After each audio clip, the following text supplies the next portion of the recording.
నమస్తే అండి. ఈరోజు నేను హెల్దీ అండ్ టేస్టీ సేమియా ఉప్మా చేసి చూపిస్తానండి. చూడండి, ఇక్కడ ఒక పెద్ద బౌల్ నిండా సేమియా తీసుకున్నాను. మీడియం సైజ్ బౌల్ అండి. ఇవి డ్రై రోస్ట్ చేసుకోవాలండి.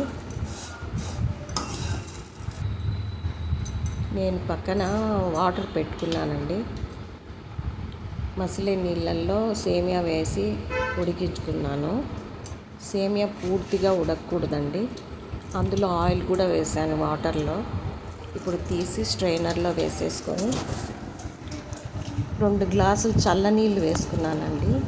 అంటే ఒకటి అంటుకోకుండా సేమియా జిగట లేకుండా ఇలా పొడి పొడిగా ఉండటానికి అది పక్కన పెట్టేసుకున్నాను. ఇప్పుడు చూడండి, ఇక్కడ ఉప్మాకు కావాల్సిన పదార్థాలు చూపిస్తున్నాను. ఒక క్యారెట్ సన్నగా తరిగి పక్కన పెట్టేసుకున్నానండి. కొద్దిగా పచ్చి బఠానీ తీసుకున్నాను. కొంచెం ఆవాలు, మినపప్పు 1 స్పూన్ తీసుకున్నానండి. చిటికెడు పసుపు తీసుకున్నానండి. ఒక 1/4 టీ స్పూన్, ఎక్కువ వేసుకోకూడదండి. రుచికి తగ్గ సాల్ట్, కాజు, పచ్చిమిర్చి, ఆనియన్స్ తీసుకున్నానండి. ఒక మీడియం సైజ్ ఆనియన్ తరిగి పెట్టుకున్నాను. ఇక్కడ పల్లీలు, కొత్తిమీర, అల్లం తీసుకున్నానండి.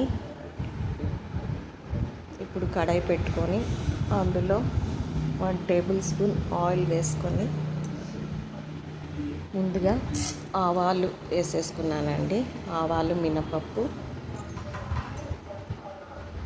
అవి కొద్దిగా వేగిన తర్వాత, చిప్పట్లాడిన తర్వాత బఠానీ వేసుకున్నానండి. ఇందులో వాటర్ ఉండడం వల్ల కొంచెం చిప్పట్లాడాయండి. తర్వాత ఆనియన్స్ వేసి వేయించుకున్నాను. ఇప్పుడు క్యారెట్ వేసుకుందామండి. క్యారెట్ కూడా వేసుకొని వేయించుకుంటున్నాను. ఫ్లేమ్ మీడియంలో పెట్టుకొని వేయించుకుంటున్నానండి. ఇప్పుడు పచ్చిమిర్చి వేసేసుకుంటున్నానండి. పచ్చిమిర్చి కూడా వేయించుకోవాలి. ఇవి మాడకూడదండి, మాడకుండా వేయించుకోవాలి.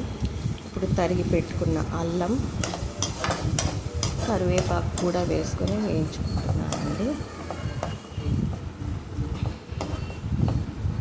కరివేపాకు కూడా వేసేసుకుందాం.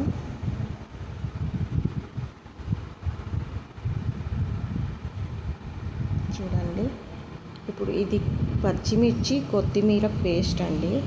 మరీ మెత్తగా కాకుండా కొంచెం అలా కచ్చా పచ్చాగా ఉండేట్లు కొట్టుకున్నాను అనమాట. 2 పచ్చిమిర్చి, కొత్తిమీర, పసుపు కూడా వేసేసుకున్నానండి. సాల్ట్, రుచికి తగ్గ సాల్ట్ వేసుకొని వేయించుకుంటున్నాను.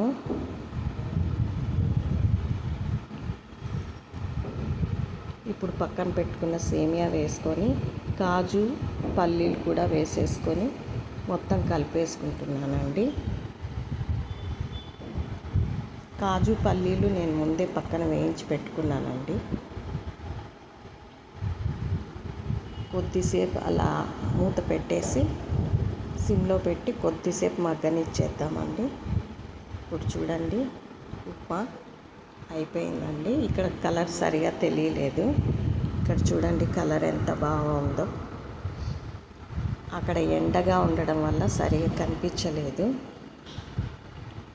ఒకసారి ట్రై చేసి చూడండి, చాలా రుచిగా వచ్చింది. నేను కూడా ఫస్ట్ టైం చేశానండి. నచ్చితే లైక్ చేయండి, సబ్స్క్రైబ్ చేసుకోండి.